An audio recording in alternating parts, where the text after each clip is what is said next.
talking in their language and putting it to the problem it's solving first. Like if you come out and say, well, this isn't, we all do it. Like I was just talking about all the great things ChatGPT can do. It's like, no, what's the problem that you need solved?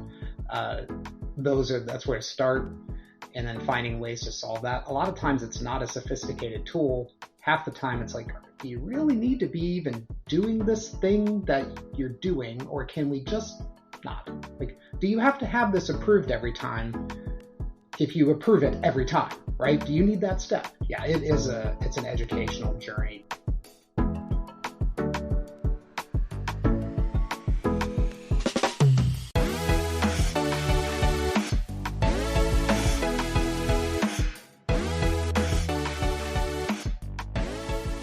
Welcome to the Forward Slash, where we lean into the future of IT. I am your host, Aaron Chesney, with my beautiful co-host, James Carman.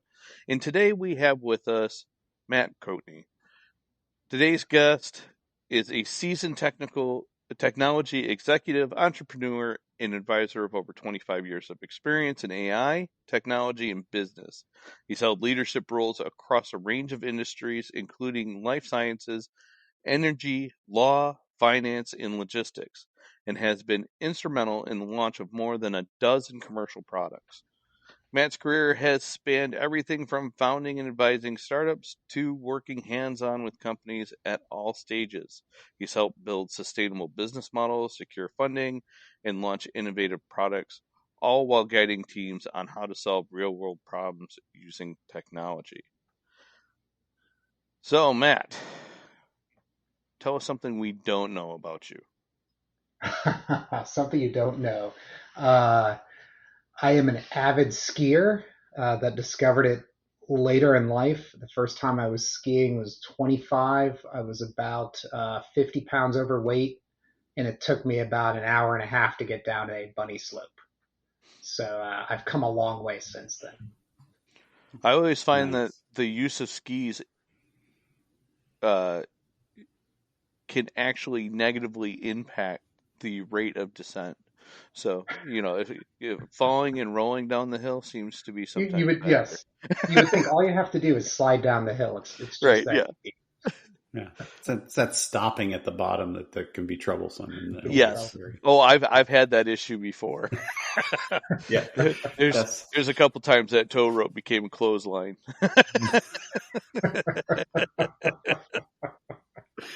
Well, I appreciate you both having me here. I'm looking forward to it. Oh, this will be a blast. We're gonna have fun.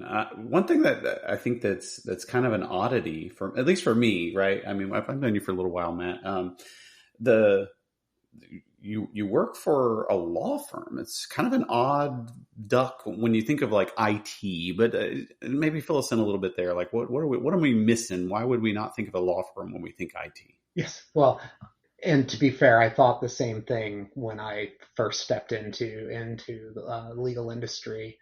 I'll start by how I got into it. So I love complex solutions, complexity. I had early work in machine learning and like drug discovery and some really sort of gnarly problems.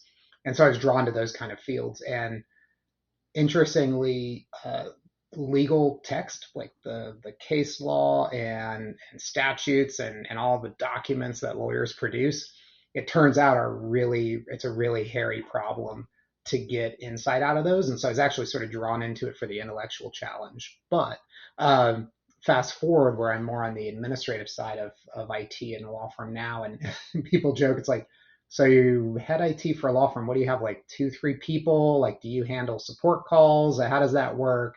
And I say, well, the firms that I've worked with are anywhere between 1,000 to 2,000 users, many hundreds of lawyers, offices across the country, some global, teams, IT teams ranging from 50 to 100 people, and that's everything from traditional desktop support, but cybersecurity, document management, analytics, AI, financial reporting. I mean, it's a corporation. It's a big business.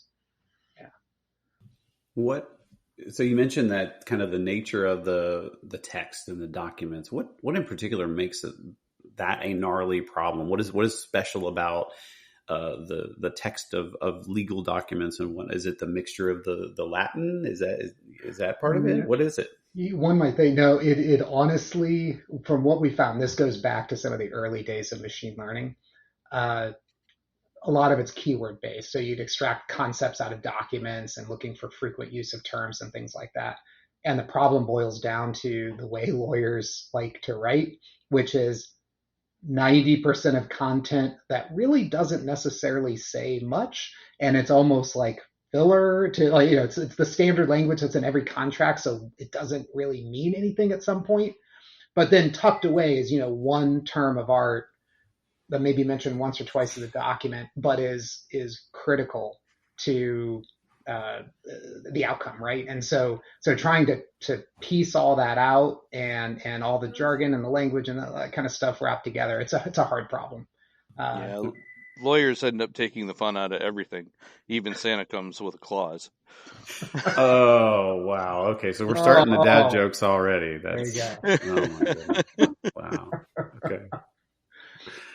All right. I told a really bad one yesterday, and I got great groans out of it. So I'm gonna Sweet. bore you all with this one. So, a bear walks into a bar, and bartender's like, "Hey, buddy, what'll you have?" He's like, "I think I'll have a beer." The bartender's like, "Okay, sure, but what's with the big paws?" And he looks and he's like, "Oh, I've had these since I was born. I don't know." Nice. Yeah, that's a bad one. I got a lot of groans yesterday. Hopefully the audience hopefully you fast forwarded through that. Anyway, both of you. I do have one that I like telling, which is a rope walks into the bar and bartender looks over at him and goes, "Hey, we don't serve your kind here," and he kind of shoos him away, and rope goes outside and he kind of twists himself all up and kind of rats the end of his hair there and walks back in. He's like, "Hey, aren't you that rope that was just in here?" And he's like, "Nope, I'm afraid not." Wow. I love that one. So that's a good one. I can't compete. Not even. All right. So back to our regularly scheduled programming. So the AI in legal, it's a gnarly problem. It sounds like you said you had some history with, like, did you say bioinformatics or something along those lines? Yeah. That sounds like it might not be dissimilar, because there's a lot of like junk coding in DNA that you have to kind of throw away and look for those little nuggets of things that are really interesting. Yes. Is there a parallel there? Yeah, you're not wrong. Yeah, a lot of and interestingly, a lot of the sort of the text mining algorithms that we used in legal, I then sort of had a sabbatical out of legal for about 3-4 years, worked at a tech startup. And one of the algorithms we used to predict the efficacy of like global policies this was for the Gates Foundation. We used like the same kind of text mining kind of approaches on public health data. So yeah, you're absolutely right. Like you have, and that's the beauty of some of these large language models and things like that, is if you can encode the data in a certain way, it's a spade. Like it all understands in some way. It's math at the end of the day. It's ones and zeros. Yeah. Very cool. So. What about, like, I mean, because you have a long history of AI and machine learning work. You've been doing it for a long time. This kind of just explosion of interest and everybody talks about AI. Like my grandpa is talking about AI. Everybody talks about stuff like that. Like, is that exciting for you? I mean, I know a lot of kind of some of the old terms are like, "Oh, it's about time," but like, is this exciting for you? Is this opening up new opportunities? Tell me about that. Yeah. Yes. I mean, it's incredibly exciting. I think back, I consider myself a little bit of an OG on this front, just because just pure luck. Like I had started in computer science at a time when these kind of algorithms were first coming into like e-commerce and things like that. So I got early experience with these kind of tools, and I could see their potential, but I could also see that we were, I couldn't predict, but we were decades out. The algorithms were still pretty fragile. The data just wasn't there yet. I mean, you could invest millions of dollars and years of effort to build out a team and a product that maybe works 70 or 80% of the time. And you tried to point it to an adjacent use case and it just fell apart, right? It was just very fragile, very narrow, very expensive. And I think what I'm most excited about it now is just the democratization, ease of access of this stuff. Anybody, it's like cloud and mobile, all these things now. Anybody with a internet connection and some coding capability, or even just some analyst capability, can really leverage these kind of tools. So yeah, I'm bullish and I'm pretty excited about it. Awesome. Yeah, I think that's like the evolution of AI. It's been around a long time, as you know. As you said, you're an OG in the field. Is it purely on the computation side that we were just kind of waiting for the computers to catch up to the theory and the algorithms that were constructed years and years ago, and now we finally have the horsepower to do it? Is that all there is to it, or is there some other, like, did we unlock some insights in research that as well, or Yeah. is it one or the other? Or is it both? What's going on? Yeah, it's both, definitely, for sure, and a number of items, and they've all been discrete innovations over the last probably decade or so that have really started to amp this up. Definitely more computational power and more storage and the ability to sort of load things in memory at scale. Really, I mean, that is the driving force. Without that, they couldn't have taken these small language models and built them to large language models. It really, like, it's staggering the kind of volume that they're pumping into these algorithms now. But there was also a lot of clever research coming out of some academia, but a lot of Meta and Google and others that were developing more clever ways to have some of these neural networks inspecting and sort of thinking, as it were. A lot of clever math involved in that. But then just the access to the data. Like, had we all not been contributing to the social media morass for the last 2 decades, there wouldn't have been a lot for it to ingest and to train on. So that was key as well. So with the increase in computing power and having these now, large language models available, are you seeing that smaller companies are getting involved with using AI as part of their suite of products that they use or tools that they use? Yeah. It depends on the industry and the size of the company, but definitely I'll share from my own experience in law. Uh, Law firms, I mentioned, they're bigger than one would think, but they're still in that small, medium enterprise level. Often several hundred million in revenue, topping out at a couple of billion.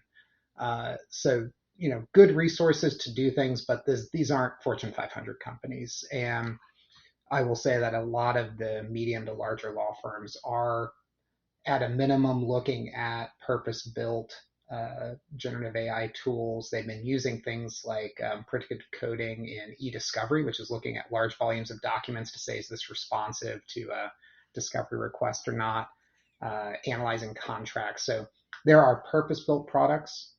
I have not seen a lot of really custom development, sort of building your own custom models and things like that within individual organizations at that size.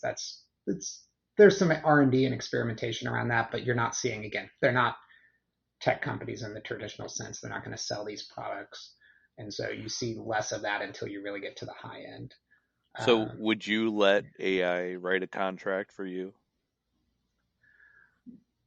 As not in the law firm, yeah, absolutely. For me personally, yeah. If I need a lease for my college bound son, sure, probably could do that and not practice law. But yeah, it is funny because I've looked at so many contracts just as a procurement function as a CIO that I actually have gotten pretty good at reading the non-legal aspects of it, sort of the commercial terms. And I have found that these kind of tools actually do a really good job of summarizing a contract, maybe tweaking a clause here or there. It's scary good. Now, if you look outside of law and into other industries, uh, where I see most companies getting, like small to medium sized companies getting value today, is in a couple of areas. One is just the obvious, like content creation, could be, sales literature, marketing, recruiting emails, things of that nature, just personal productivity, particularly in that lead gen space. And then definitely on the software development side, if it is a software company, the GitHub Copilots and even just ChatGPT actually really has, and I've heard stats somewhere north of 30%, 40% improvements in productivity. Um, Hopefully we see that with quality as well, not just productivity, from some of the use of these tools. So it's definitely has its place now and it continues to grow, but there's a lot of places it breaks down spectacularly, so it's not all sunshine and roses. So you mentioned you're a CIO. I'm curious, has at that level, are you now free of the technologist curse of as soon as somebody outside the industry finds out that you're in technology, that they're like, "Oh, can you fix my computer or my phone?" No, we never escape that. I am Shucks. currently helping rebuild my father's new wife's computer. So that's been yeah. No, never escape it. Although I'll share, my wife is a lawyer, so I am surrounded, and she got a call from my nephew about a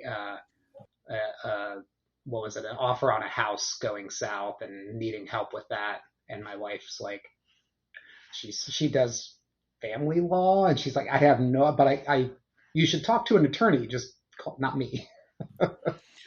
So you're kind of like an ambulance. You're always surrounded by lawyers, right?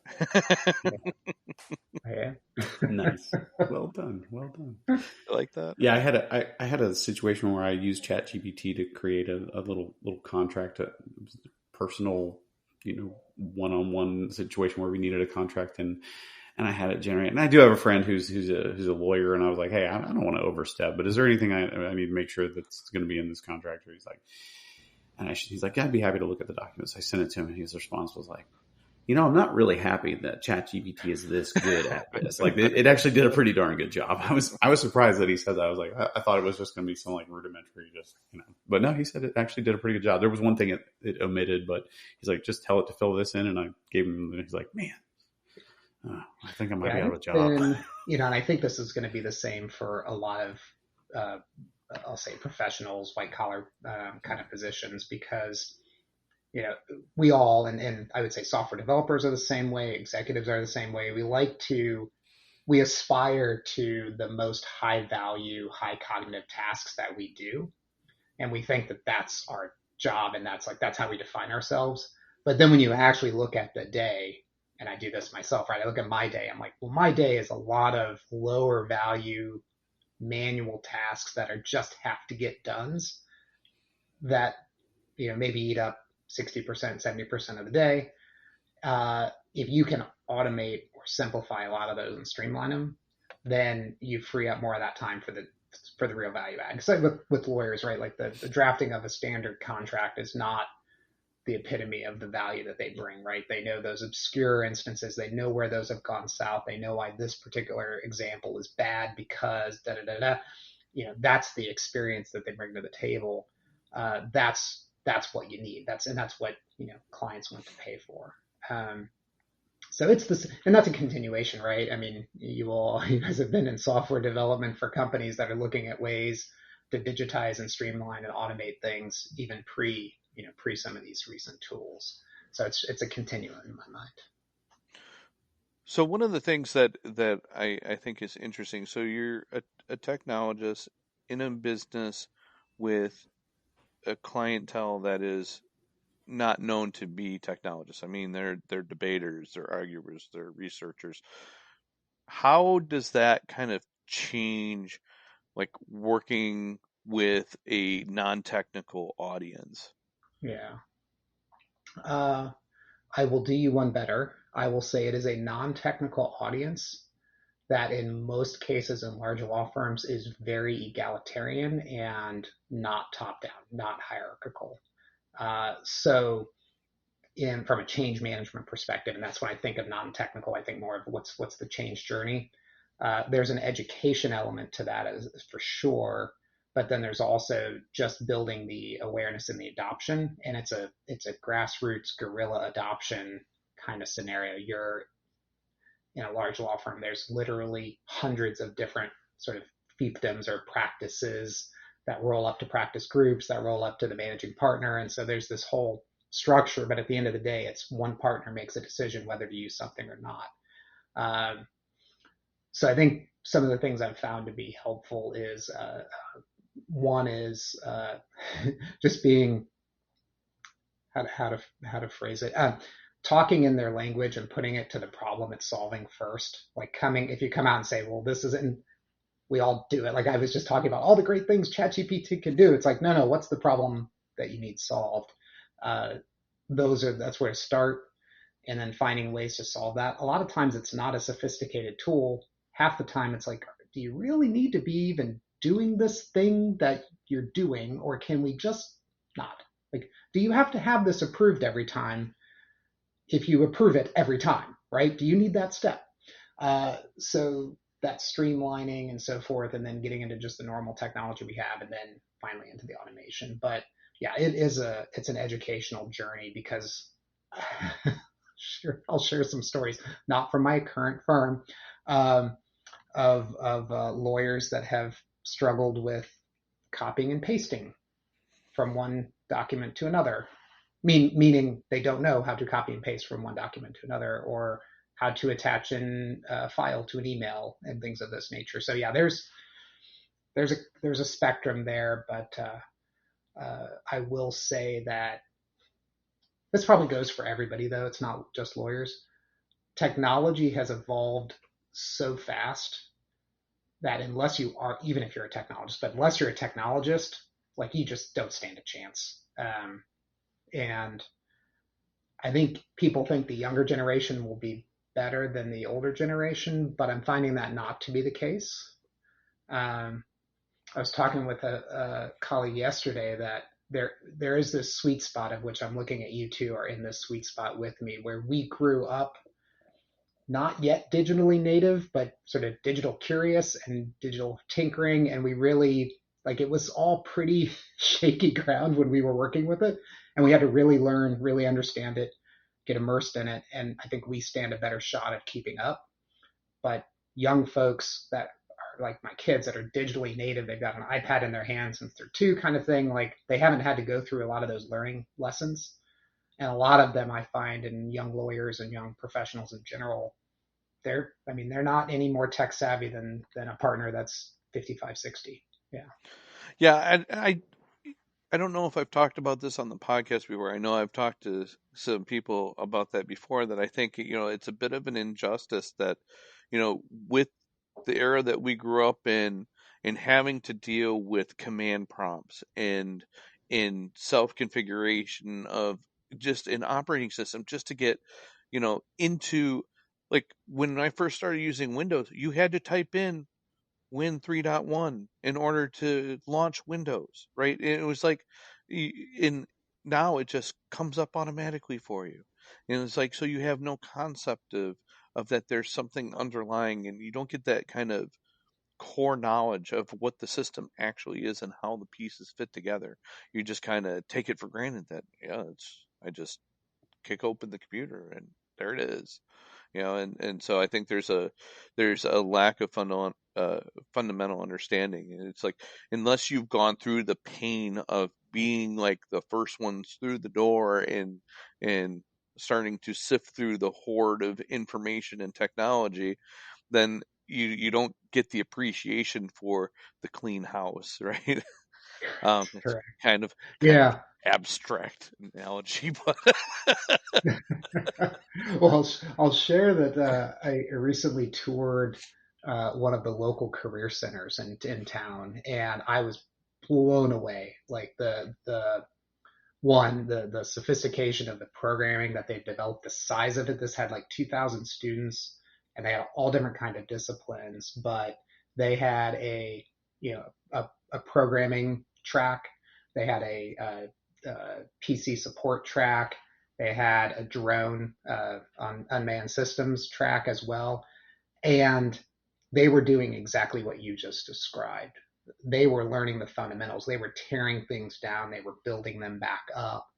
And I think that that's so invaluable as an educational perspective. I wish, like, one of the real crimes of our current educational space is there's a lack of that technology fundamentals in really any public schooling or K through 12 schooling, let alone cybersecurity or programming or anything else. And it's not that everybody's going to become a technologist, but everybody needs to have some foundation, even in things like logic and analysis, to help in this new era, right? Like, you don't have to be a programmer, but you need to understand conditional logic, for instance, and that's a really valuable skill no matter who you are. Yeah, it's kind of like, I know, like, towards my later part of my education, there was a big focus on critical thinking. Like, they want you to be a free thinker, solve problems for yourself, and do that kind of thing. And I think that, to your point, having a logical thinking spot would benefit society as a whole, because there's a lot of things out there that it's like, why would you do that? That makes no sense, right? And there's one of my favorite quotes is a Benjamin Franklin was like, common sense is not that common, right? And training in logical thinking helps solve that problem. And I really, yeah, that should be, I'm trying to think of how you would reorder STEM into some kind of word like melts or something to add logic into the acronym, right? Melts. I think you started the trend right here. That's There right. you go. So you heard it here first on / MELT is the new education system for math, English, logic, Engineering. engineering. That's right. I'm sorry, not English. I always think of Yes. the core classes as being STEM, but you're right. It's engineering, logic, technology, and science, right? I think that's right. Thank you. Welcome to the Melts School. The MELT school. You said something earlier. Is that a tech, what do they call them? Like ITT tech is a vocational school. Oh, yeah. Yes. We melt things down. Get your certification in melting things down in recycling. My 13-year-old would love that. Yeah, right? Future. So you mentioned earlier, and I think we talked on the prep call for this episode about this kind of concept, but you mentioned that generative AI, I think in particular, is particularly terrible at certain things, and I forget the phrase you used. There was some sort of, what would you say on that? Yeah, I've heard it referred to as the jagged frontier, which I think is it's a great visual cue. And that's getting a Star Trek image, like, of a planet with all this crystalline structure, and they try to beam down, and it's a jagged frontier. You're going to lose some of the red shirt guys on that when you beam them down on that one, right? Yeah, definitely. Maybe more than one this episode. Yeah, that away party didn't do so well. They won't be back next season. But so the visualization is like that. It's, and I'm like painting with my hand in the air, and nobody can see that on a podcast. But like there's spikes of things that it's really good at among all the things that it's trying to do, and others that are not so great. And I think we've encountered that. I've tried to do like diagrams and stuff like that, but it's good at generating text. But then when it comes to like even for the things that it's particularly good at in a business setting, which is what, like what we do, right? We try to apply these technologies to solving real business problems and adding value to people's lives. What do we think? Is the jury still out? Like where is that actual business value going to be delivered to kind of that business community? The people are going to be paying all these big bucks for this stuff. Where do you see that sweet spot?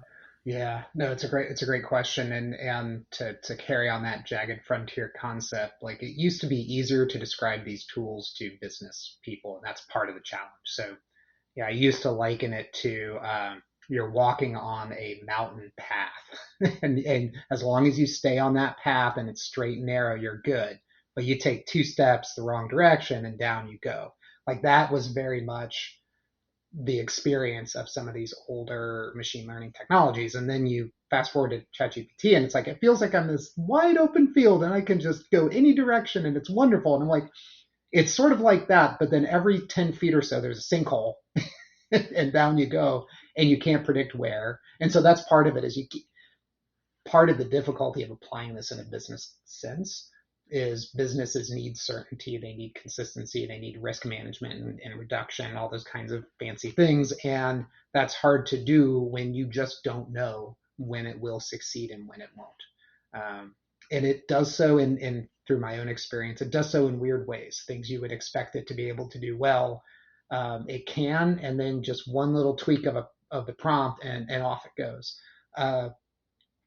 So I think the way that we've thought about this in a business sense is treating it, anthropologically as a person, and probably a young, eager analyst who will give you a great answer no matter what, even if it's wrong. So it has to be validated, fact checked, etc. Relying on it autonomously is we joked about it in our prep call, the ChatGPT lawyer. And there's actually several of them because apparently they don't read the trade press and see the first person making the boneheaded move, so they go and do it again. But using ChatGPT to cite cases that don't actually exist, there are plenty of tools, including just Google, to go figure out if this is a real case. And they did zero verification. They just literally took the output, put it in Word, shipped it. Don't recommend that. But where I think that businesses are looking to get value, we talked about the obvious ones of content creation for social media, email productivity. Okay. I think where I'm seeing more business value is in summarization. Um, it's much better at summarizing and interrogating content you give it than just open-ended questions, because it constrains its universe a bit and it's less likely to make things up. It still can, but it's less likely. So that could be summarizing a contract or comparing a contract and a red line to see what the issues list is, sort of what do we care about or not. It could be taking a podcast or a Teams meeting and taking that recording and transcribing it, then creating a summary with action items. There's a lot of value that comes from that if you can get over some of the ethical and privacy hurdles that corporations are struggling with that. So I think those kind of summarization use cases, extractive use cases for pulling data out, that's where I'm seeing a lot of commercial success, like in the legal tech space and in other industries. So would it be fair to say that as a general rule when using AI, regardless of which domain of AI you're using, it's kind of a trust but verify? Absolutely.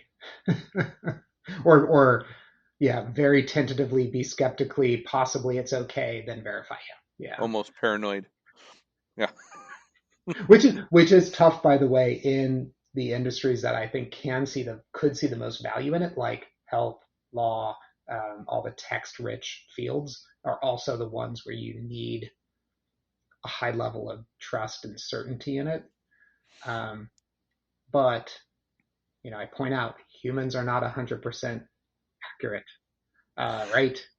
Yeah. Not even close. So in fact, there was a study of senior lawyers reviewing documents. I can't remember if they were like agreements or briefs or something like that, but they were reviewing documents, and there was a checklist of things they were supposed to find, and they hovered around 85-90% accuracy, and the latest GPT models were around 93-95% accuracy. So what's the benchmark that you're going up against? Yeah. Yeah. Well, I mean, if it's being fed with human information, unless it can do its own critical thinking on it to determine what's right or wrong, I don't think you'll see it surpass, right? So at the end of the day, it's using data that's human generated. So, there's always that piece. And I did see something interesting in a television show a couple weeks ago. and it's one of these, medical dramas, but I like that's an interesting take on AI in the health industry is that this guy was using an AI companion chat bot type thing, and he started asking it medical questions like, what could this be? And of course, it was all like, doom and gloom responses, kind of like, checking your symptoms against WebMD. It's like, you could die, you could die, you could die. Like every response was like, yes, that might work, but you could die, type of thing. And it was just like almost to the point of like decision paralysis. Like you couldn't move forward because it's like, well, no matter what I do, I'm going to die. I'm like, well, yeah, because it's always a possibility whenever you're getting any kind of procedure done, right? But it was also, their take on it was like it wants it's trying to feed you the answers that you're looking for as based on what you're prompting it to do. And he ended up using the example of you could die from a paper cut, right? Because it could get infected. That infection could spread and go to your heart, and you could end up dying. And it's like, okay, but that's like a very, very, very, small case. Yeah. So, It needs to add but it's a probability to possibility. all that. Yeah.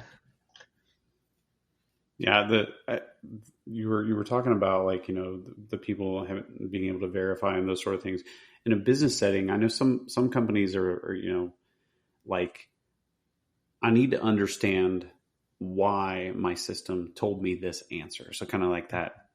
I don't know what it's like the justification, like, but with like neural networks and these like weird models, it's just a bunch of floating point numbers. It's hard to like really inspect, and it's always been a problem, I think, with neural networks. It's very hard to explain how did it weave its way through and back propagate all the weights and everything and all the cool stuff that it did to get to this answer, this classification answer. It's very hard to explain. And that's back when neural networks were small, only single layer, and it was hard back then.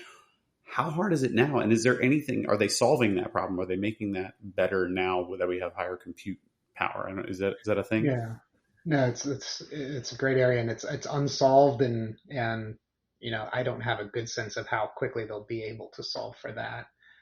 In some sense, the models are able to articulate to some extent sort of how you can ask it to give its show its work, give it where it's how it's quote unquote thinking about it.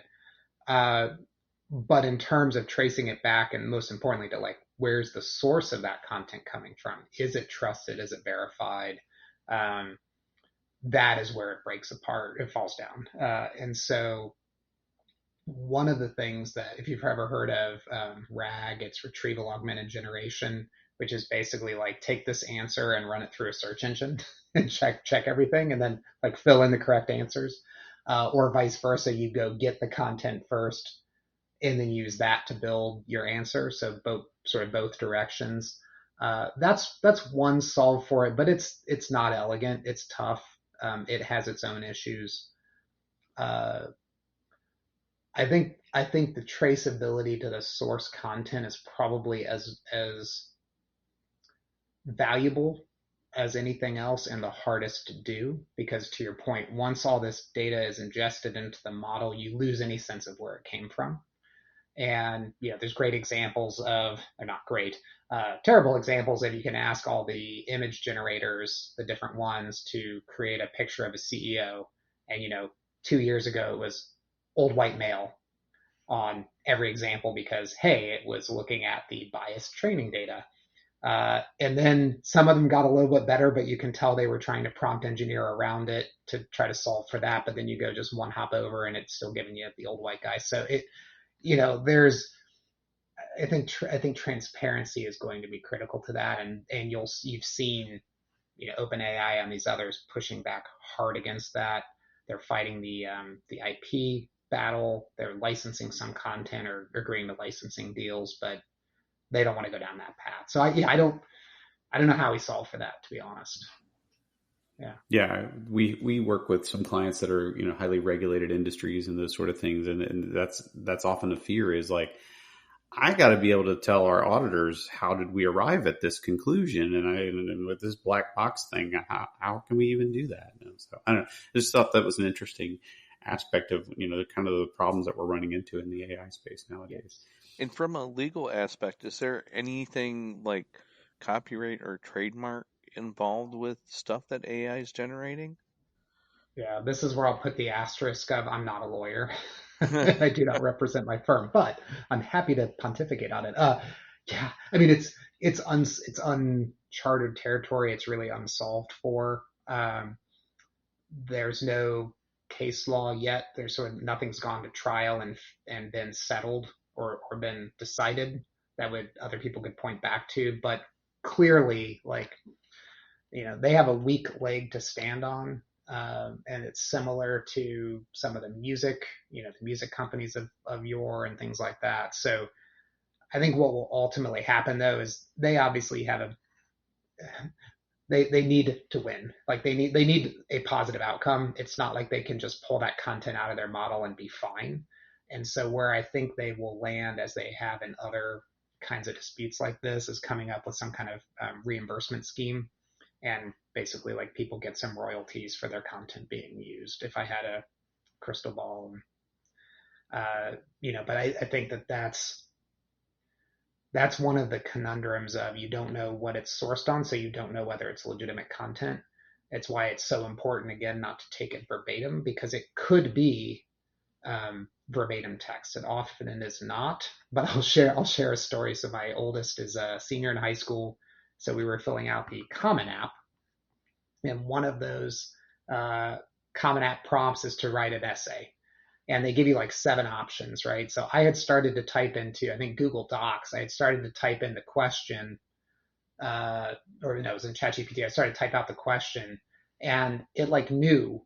It said it filled out the rest of the question. It knew the question verbatim from the Common App because that's such a prolific system that people use. So like it was very clearly verbatim giving the text back. And if that were a copyrighted material like a book, that's a problem.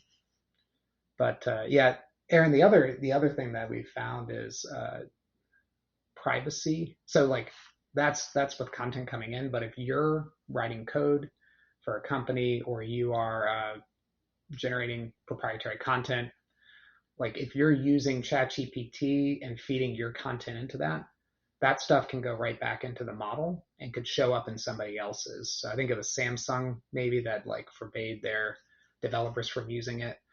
So a lot of the interest in enterprise is using closed models, those that won't train on your data or content moderate. So to have someone come in and inspecting what you're doing in the model, that's absolutely key for regulated industries.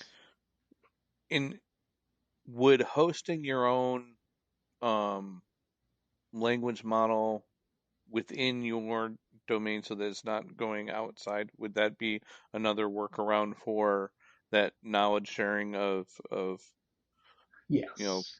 property?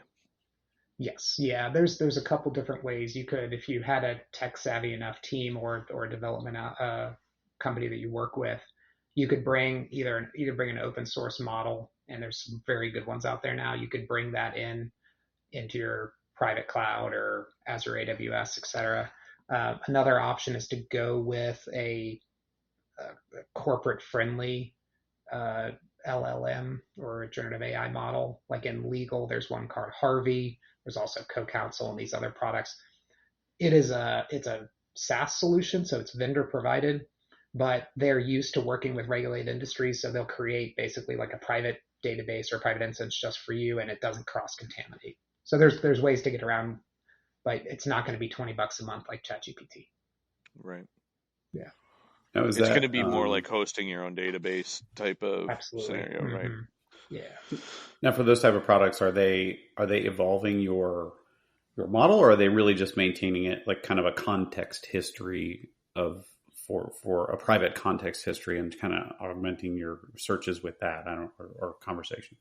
Yeah, they differ. So some are purely static because they don't want to give any indication. Even let's take law or consulting, another profession.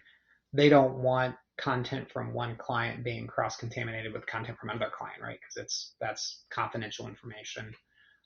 So often they don't train on the model.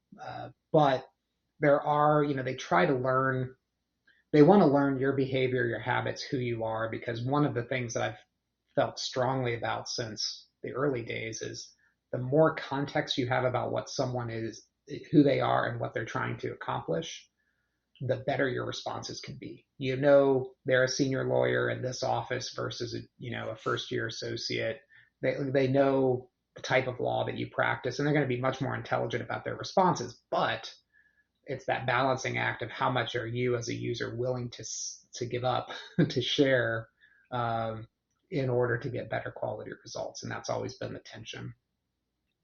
Yeah, it's fun to That's kind have of fun. true in live communication as well. Like, one of the sayings is know your audience. And if you know your audience, you can present your topics more effectively. And even communication styles, is like, is this person a ask first and then support with details, or give them the details and then pop the question at the end? Because people react differently and have they prefer to get information in different orders. Yeah, So yeah, that's a great point. That's a great point. And that's interestingly, you can tweak quite a bit the responses from some of these models just by telling them who you are, like who your audience is, right? I'm writing an executive summary for a CEO of a company. It will keep the pleasantries to a minimum and get to the point, and and focus on the outcome, right? So it's pretty responsive to those kinds of things. I like to do the thing where I'm writing an email to a client. Can you write this in the style of Snoop Dogg? And it's pretty entertaining when you Yeah, do that. Yeah. well, But shizzle. we're talking about like data context and all of this stuff. It occurs to me and I see like in the industry when we talk to clients, data seems to be a pretty huge concern. What does it look like for companies to get themselves to be like that AI ready, right? Like it's got to feed you got to feed a lot of data into these AI algorithms and everything. What does it look like for a company? What do they need to do? What are some of those steps that you need to do to be AI ready with your data? yeah, yeah, and it's been a problem even pre AI. It was always get your data ready so you can use business intelligence and analytics and dashboards and things like that. So it's a long standing pain point. I will tell you what I've seen companies do wrong, and I have done this myself in an earlier younger life. Uh, is trying to boil the ocean and have like a grand data strategy, and you've got this data governance committee, and you're labeling every element, and you're disputing whether this field means this or that. And those projects can go on for years and cost hundreds of thousands of dollars or more, and they're not outcome driven. So I try to have a much more pragmatic outcome based approach that starts with what are the likely uses of the data, um, that you like think of use cases, imagine those use cases. Now, what are those kinds of data fields or documents that you would need? And then go start cleaning up and working on that. In law firms, for instance, so use that as an example. It could be the closing sets. When you sign off on your mortgage for your house, there's a set of documents at the end that's sort of after everything is negotiated. Like that's the golden book that has all the data you need. Gather those up, because oftentimes they're not in one place and they're not labeled properly and you don't even know where to find them. But that's like gold when it comes to information. Think of like patient records, how messy patient records are, but there's probably those few points in time that are critical, or few data points. So I think it comes down to context. But I'll say that one of the things that is really exciting me about some of this technology is that this generative AI can be part of the solution, because as I mentioned, they're really good at extraction and summarization, that including like finding structured data in a document, or classifying documents into certain buckets. So I think that can help us accelerate what would have otherwise been a very tedious and manual sort of data tagging exercise. And I've seen sort of commercial products and companies doing just that. Yeah, I think I'm remembering like some of our projects. I mean, even when Aaron and I worked together in the past, we there was always this struggle of like, what are those? You know, you talked about points in time, but I think of them like events. You know, as you're interacting with a customer, or in our case, it was a student. What are those events as our interactions? You don't want to write down every single thing, but there are absolutely pretty important events in the relationship of interacting with your users that you want to make sure you're writing down. And it was a struggle. We were like, we probably need to write this data down somewhere, right? We probably need to, like, well, what are you using it for? I don't know yet, but it's pretty important. Like, our user just signed up for a service, probably should write down everything about that event and capture it, you know? And, and the struggle is like, okay, 2 years down the road, we need that data. I can't go back in time and then write it down. It's gone. That event is gone. So it's how do you strike that balance of what are all the things that you want to write down as they're happening, and choose, like you said, that you got to try to envision some of the things that the questions you would want to answer, but it's hard. You don't have a crystal ball all the time. But again, you can't go back in time and write it down. But I do always stress to people, even if you're going to extrapolate the data and normalize it and put it into a nice data model, still keep the source, like the original, like unadulterated data. Keep that in case we need to go back and redo the mappings or whatever the case may Because be. we had Please, to please, do that please. all the time. Like Yeah. in Oh the yeah. for the content system we were working in, we kept iterating over the process, and it was like, oh, if we can pull this out of the content, and this makes it a little bit more user friendly in this aspect, or in this vein, or this facet, um, this is something that's useful for a search. So we add that in there, and then we have to go back and reprocess everything, which was, I think it took like a week to 10 days to reprocess everything in our archive, because that was content was what we were doing. So, in having something that could analyze that and do that automatically would have been a game changer for that. Like, I could totally see, integrating an AI kind of bot in there to go through and just go through and say, oh yeah, this one needs to be updated, like almost as a middleman, and say, okay, yeah, you pulled this one. Oh, and look, you're missing something, so I'm going to go ahead and do that for you, and then populate it. So that could be very useful. Yeah, Um, and it's still going to be quality checked. So yeah, Right, yeah, right. And by yeah, person. because Yeah. this was at the very beginning of the process too, where Hmm. you're like, we used to call it a content shopper. You were shopping for the content you wanted to use. Do you remember that term, the content shopper, I James? do. And it was one of those things where it's like, okay, I'm trying to put something together as a package, but I have all this great content to use, but I need to be able to find it in the context that I need it. So yeah, I could see that. So in that kind of leads me into a question that I was thinking about as you were talking about the last thing too, is that, so for our technologists that are listening that want to dip their toe into AI and kind of get a feel for what it can do, where would you suggest they start? What might be a good entry point for technologists to kind of get familiar with this? Yeah, I think a couple different avenues. The first and most obvious, and I'm guessing a lot of them are already doing this because I know some of our developers are, and my development friends are doing this. Is go get a ChatGPT Plus subscription, or Perplexity or Anthropic, Claude. Pick your LLM. Uh, but get a premium subscription. They're $20 a month, um, or you know, or just start with the free version too. It's not bad, but start getting familiarity with it. It takes practice and experience to build up facility with talking to these prompts. And I it was sort of two things on it.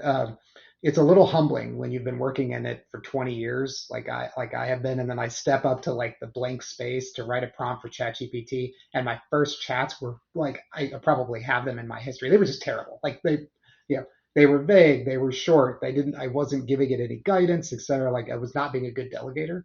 Um, so definitely suggest just getting the reps. Trying it for personal stuff too, not just coding, because it's helpful that the skills translate. Um, but specifically with coding, I would say two things. Um, it's great.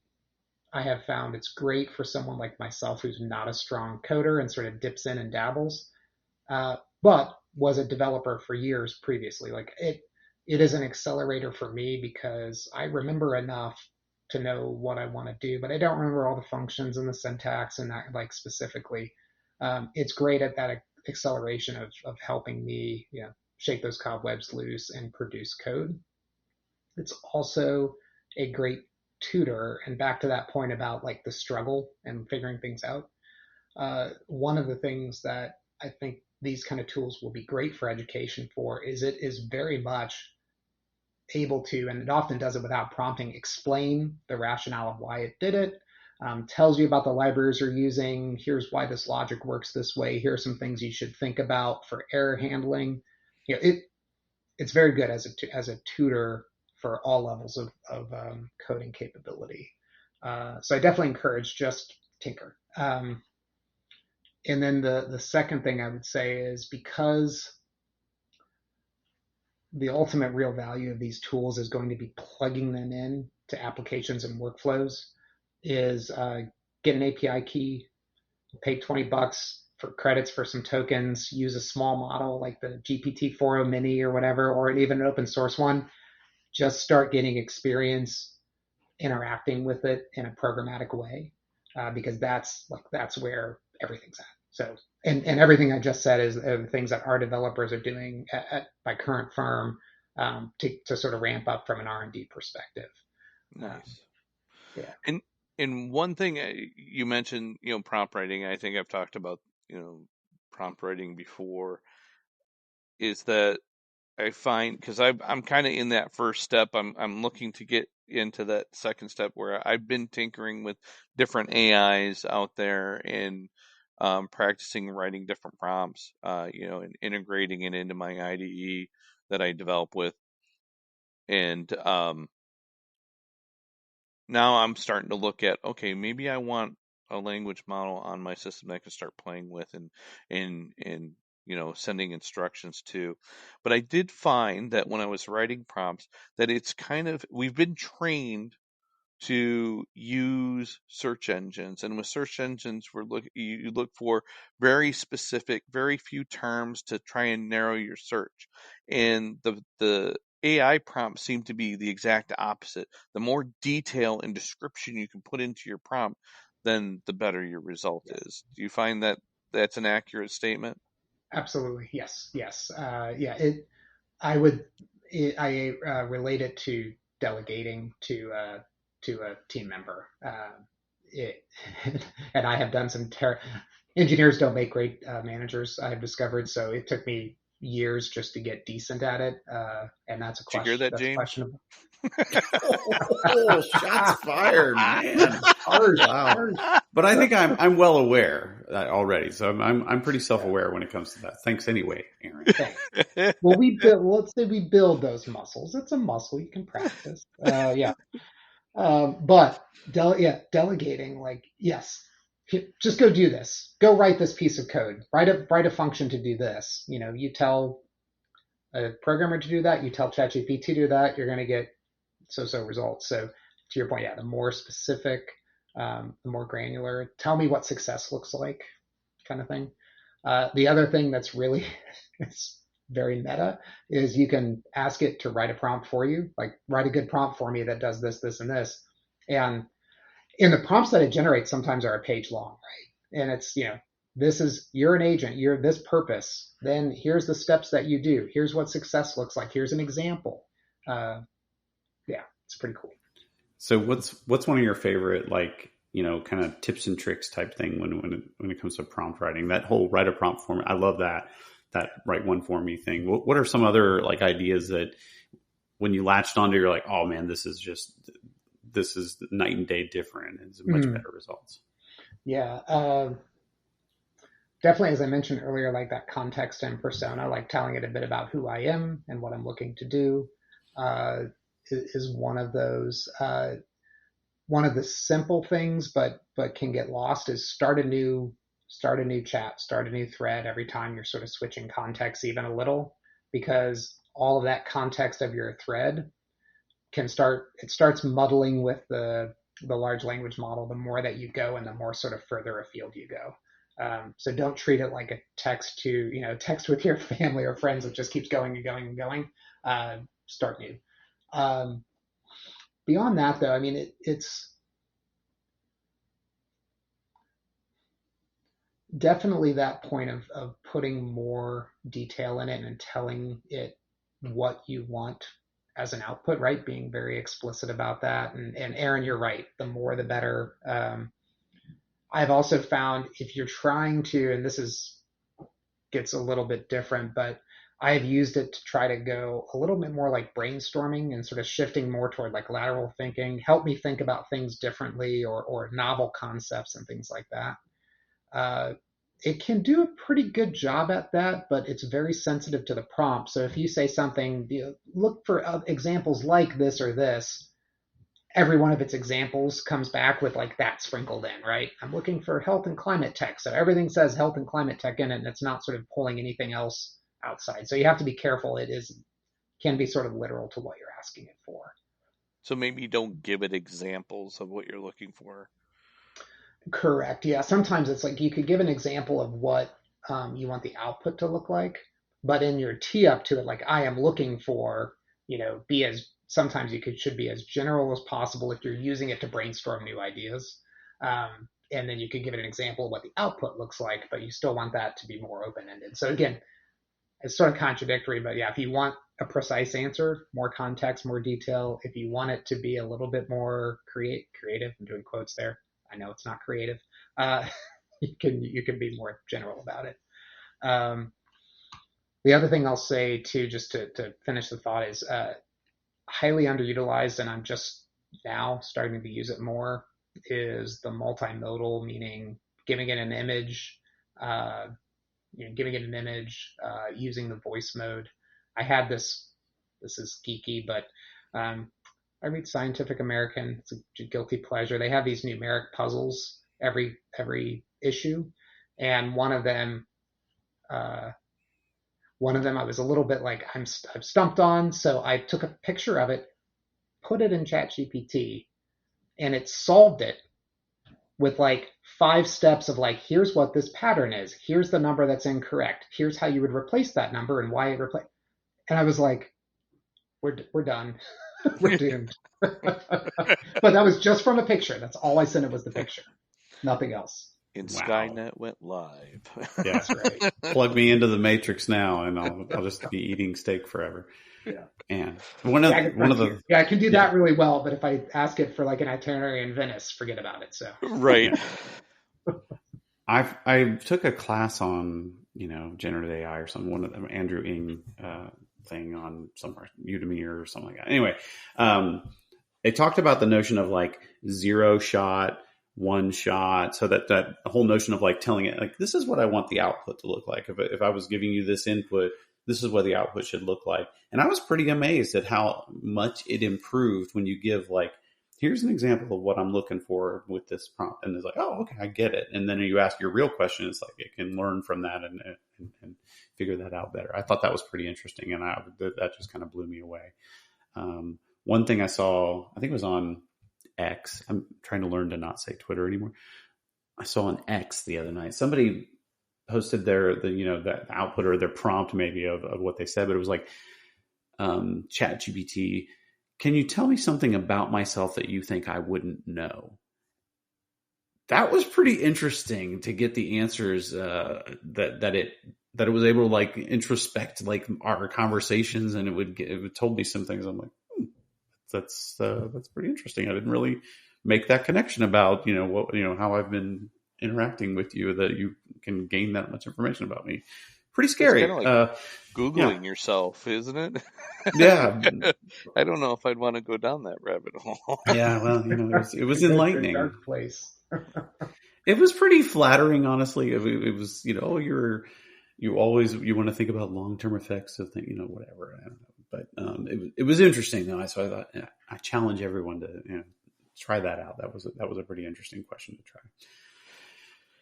All right, Well, I where are we think at? this is a good place to go on to our ship it or skip it topic. Ship or skip, everybody we gotta tell us if you ship or skip. So we'll start off with chat bots. Ship it or skip it. You know, I'm honestly going to say skip it. Uh, yeah, I think the real value, as I mentioned before, is in more integration into the workflow, and like chatbots just still feel very, I don't know, customer servicey. So yeah, we're past that. Yeah, I'm gonna jump in and I'm gonna say skip it too. I find them one, it's taking up real estate on the screen most of the time because it usually pops up in the corner and it's like in my way, and I don't generally trust the answers because I know it's a bot, and I've tried a few of them and I get it. It was like, no, that's not what I'm looking for. You're way off. Go away, right? So for me, it's more of a skip it. Better than the voice automated systems on like Delta and all that, but not by much. Yeah. Right. Marque Yeah, I numero think dos.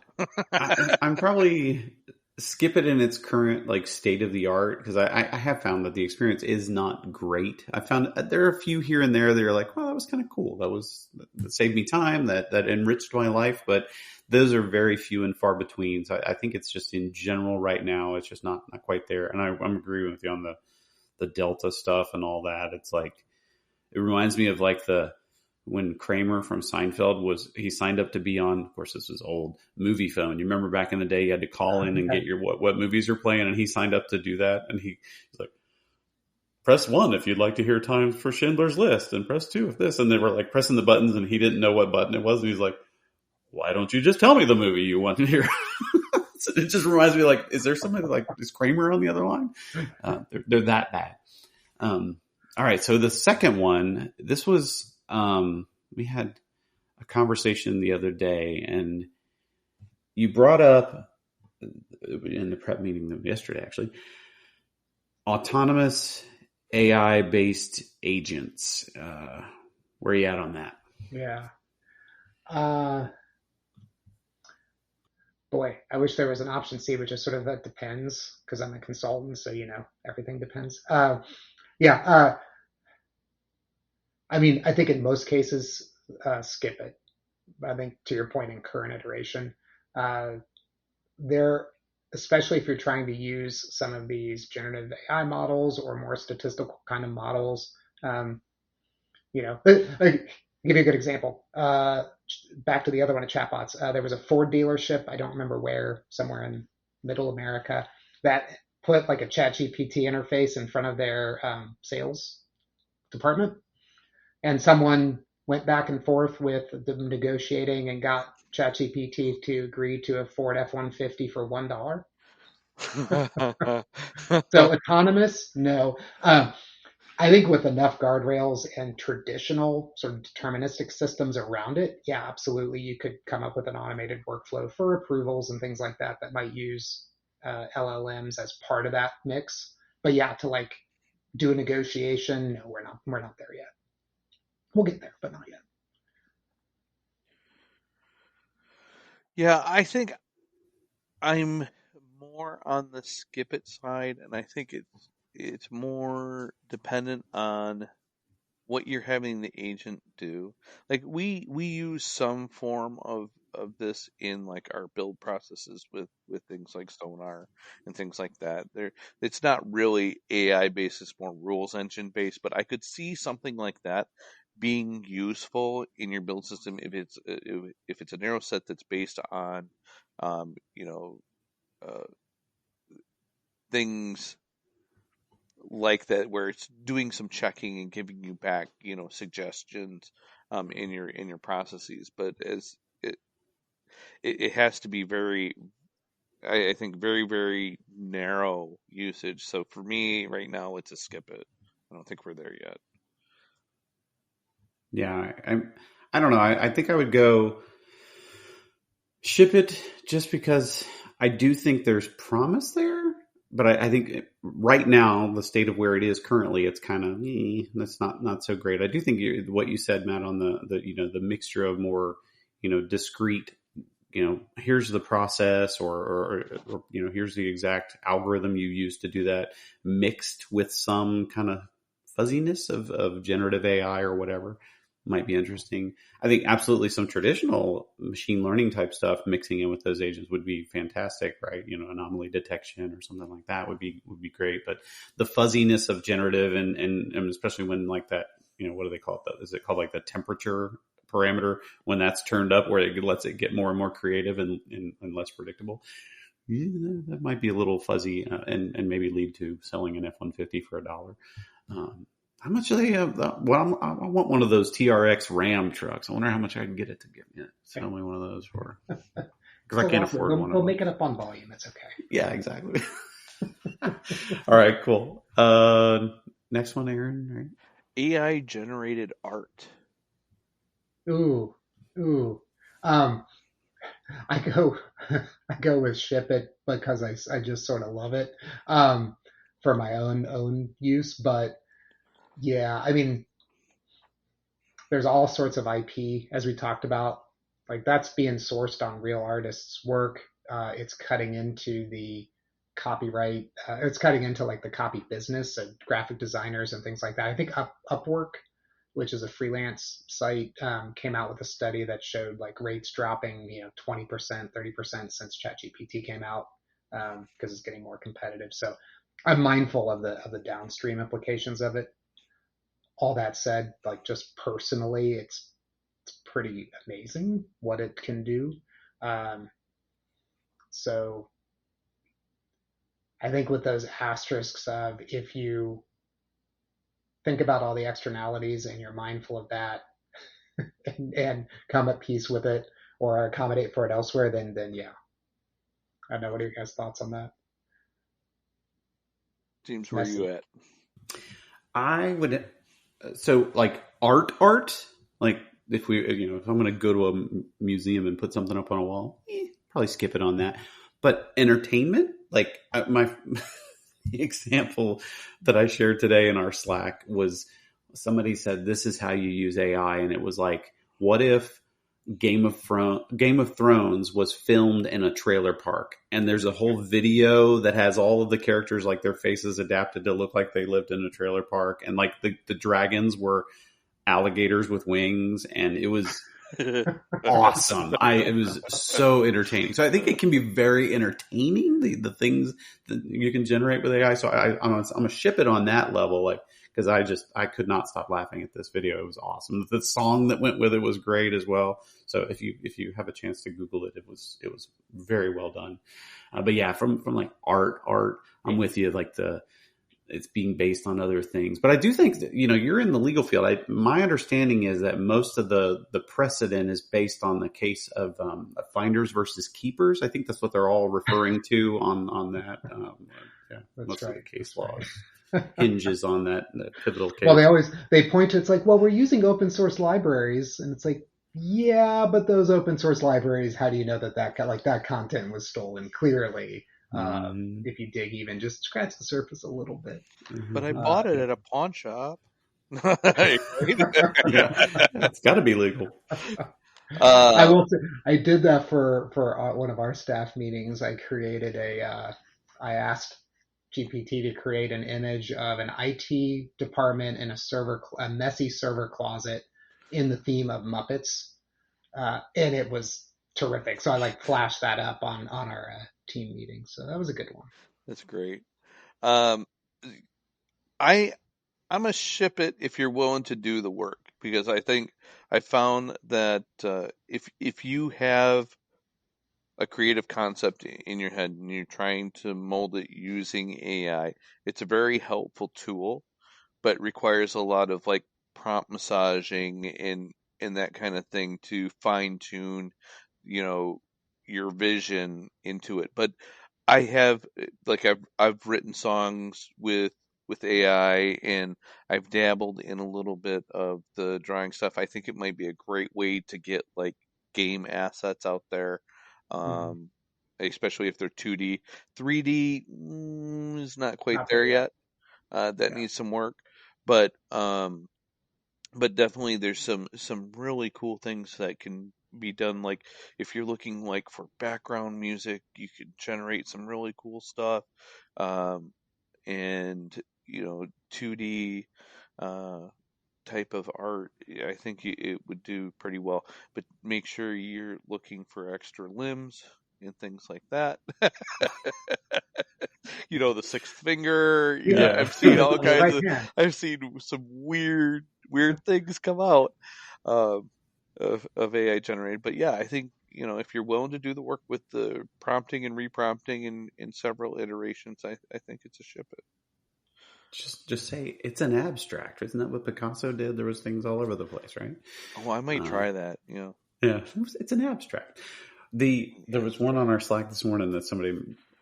I was very disappointed because I was like, oh, I'm going to try this, and somebody suggested, "What about the Ride of the Valkyries by Wagner and in played by a banjo?" And I'm like, okay, that's because it was around that Game of Thrones thing, and I was like, okay, cool, that would be really funny. And then I asked ChatGPT to do it, and it's like, oh, you could do that, yeah. And here's how you would go about doing it. It gave me the notes and stuff. I was like, man, I wanted a file, I wanted a song, spit that out and give it to me. I even told it to try to generate me a MIDI file so I can import it into GarageBand or whatever. And it was like, oh, let me go try to do that. Oh, sorry, couldn't do that. Here's some notes. So yeah, it would be really cool if I could generate stuff like that on a whim. That's how I found Suno. Suno, is that what that? Yeah, Suno is a songwriting AI. Okay, I'm gonna have to try that. I'm gonna have to try that. Know what James is doing next. That's Yeah, right. My whole afternoon is shot it's his now. whole afternoon shot. Yeah, it's done. So, It's done. all All right, right. so we got one more real quick. Okay. Rolling your own foundational models. What do you think in ship it or skip it? Like actually training a foundational model and at your own LLM. Ooh. If you got the skills and the money, ship it. Yeah. Most companies don't and can't afford it. But yeah. I mean, there's a lot of value in it, like training it on entire companies, corporate documents, for instance, things like that. Like huge value in that, but not for the faint of heart. Right. And as a reminder, ChatGPT, it was like 1,000 people, like millions of dollars QCing this thing and tweaking it and adjusting. Like, yeah, you're not doing that overnight. Yeah. Aaron, I'm a skip it. I think it's cost and resource inhibitive for rolling your own when there's so many models out there that you can start with and just turn on training, right? And it's just, I don't think that's I think that's a non-starter. Yeah, I think the compute costs alone it depends on who you are. If you're a very large corporation, sure, and it makes sense to do that. Not for just doing it for its own sake. That would be silly because the compute is just ridiculous. Yeah, if I'm going to spend money on computing, I'm probably going to do it on Bitcoin mining. Exactly. You can make much more money elsewhere. Right. Yeah. ROI is there. You're right. Okay. All right. So are we going into our lightning round?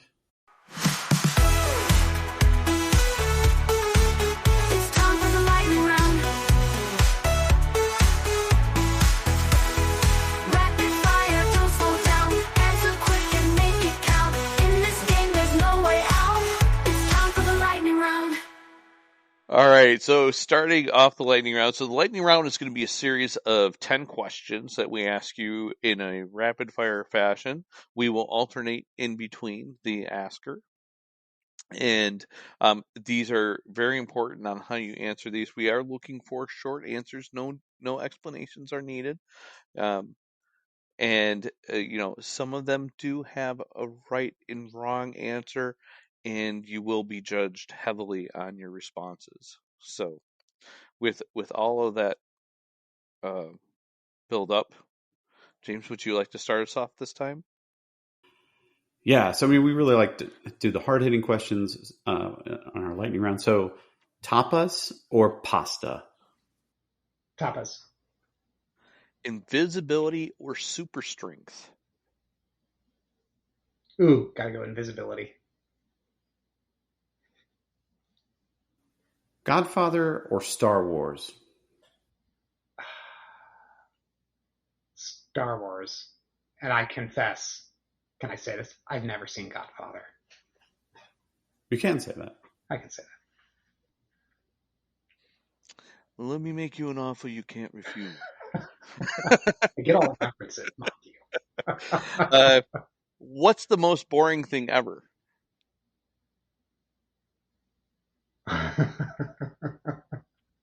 Excuse me. Baseball. Ooh, ooh, you're I'm getting gonna some get some hate hate mail for on that. that one. Man, you live in the city with the oldest baseball team. Man, that's a tough. I'm not a big fan. I like being at the stadium. Don't like watching it on TV. Everything else around it's fun. Just yeah. Do you like the word dapper? Yes, I love it, and I actually use it on a not too infrequent occasion. We would have also accepted no. Just Who's your favorite Harry Potter character? I would go with Hagrid. Solid answer. What is your favorite carnival food? It's got to be the traditional funnel cake. Amen. Oh my gosh. Speaking of funnel cake, I was watching The Floor last night, and the guy's category was carnival food, and he did not get funnel cake. Like, how do you say that's your category that you're an expert in, and you don't know funnel cake? I'm like, get out of here. You're gone. You're dead. Well, some people call it elephant ear. Well, no, an elephant ear's flat, though. Yeah, it's made differently, but yeah, it's the same sort of thing. We would have accepted elephant ear as a close approximation, but he was way off. Anyways, I digress. Have you guys seen this trend of speaking of like blasphemy, pancakes where you don't like pour them out to make them flat, you like just kind of drip them on there and you just like make them like scrambled eggs? Have you seen that? No. What? You take the batter and you like put it on the griddle and you just like scramble it around like scrambled eggs and put it on the plate. You don't make it like a round cake. I don't know. I saw a video the other day and I'm like, I'm going to try it, but I'm not going to like it. I'm not going to like that I tried it because I feel like it was just on principle. I think that would hurt my brain. It's weird. They say it's good. Okay. My 13-year-old wants me to buy bacon and pancake mix so we can do deep fried pancake bacon together. Ooh. That is. So that sounds amazing. Everything's better with bacon. Yeah. And fried. Absolutely. What's your favorite clothing brand?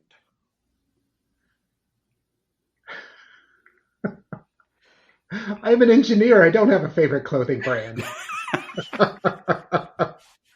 Kohl's? No. I got nothing. Okay. Oh, no, wait. Jeans. What's that? Levi's or something like that? Levi's. We'll go with Levi's. Why not? All right. That's fair.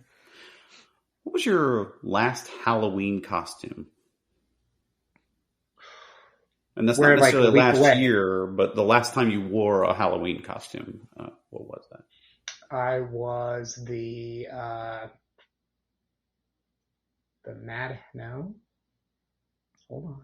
I was the rabbit, the white rabbit. Excellent. One of my favorite stories. I was addicted to the Disney movie as a kid.